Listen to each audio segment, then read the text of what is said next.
Bonjour à toutes et à tous et bienvenue sur la chaîne Ingénieur IA. Moi, c'est Zakari Souga et sur cette chaîne, en fait, je partage avec vous mon parcours, celui que je suis pour devenir un ingénieur en IA. Donc, en fait, sur cette chaîne, nous allons pratiquer l'ensemble des compétences que vous voyez là pour devenir des ingénieurs en IA. J'ai décidé en fait d'apprendre pour devenir un ingénieur en IA et du coup j'ai créé cette chaîne pour partager avec vous mon processus. Donc en fait c'est simplement je vous montre étape par étape les différentes compétences que je dois absolument maîtriser et pour chaque compétence sur la chaîne vous aurez une playlist. Donc comme vous le voyez là, on va travailler sur du langage Python. On verra également le système de contrôle des versions, à savoir Git et GitHub. On travaillera également sur les structures de données et les algorithmes. Et par la suite, on verra en fait ce langage-là qui est vraiment incontournable dans tout ce qui est gestion de données, à savoir donc SQL, les mathématiques.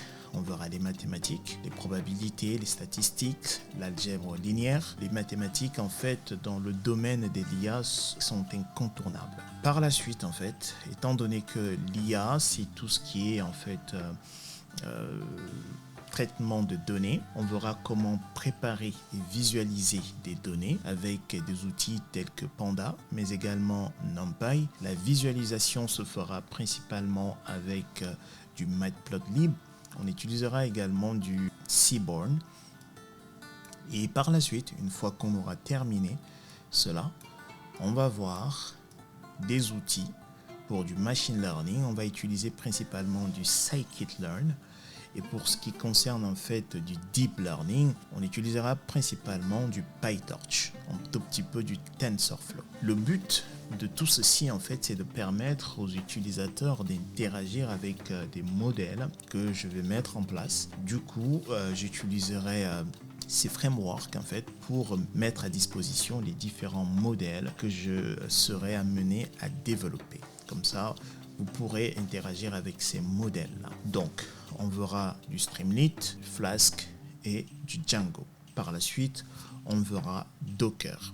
Très important en fait pour la gestion des versions de nos différents projets. Une fois toutes ces compétences maîtrisées, j'aurai deux possibilités, soit postuler en tant qu'ingénieur débutant, ou soit créer une start-up. Voilà. Donc voilà en fait ce qui nous attend sur cette chaîne là. Et donc si c'est des thématiques qui vous parlent, si c'est quelque chose qui vous intéresse, vous vous abonnez et on fait le chemin ensemble. Bienvenue sur la chaîne Ingénieur IA. Portez-vous bien. Peace.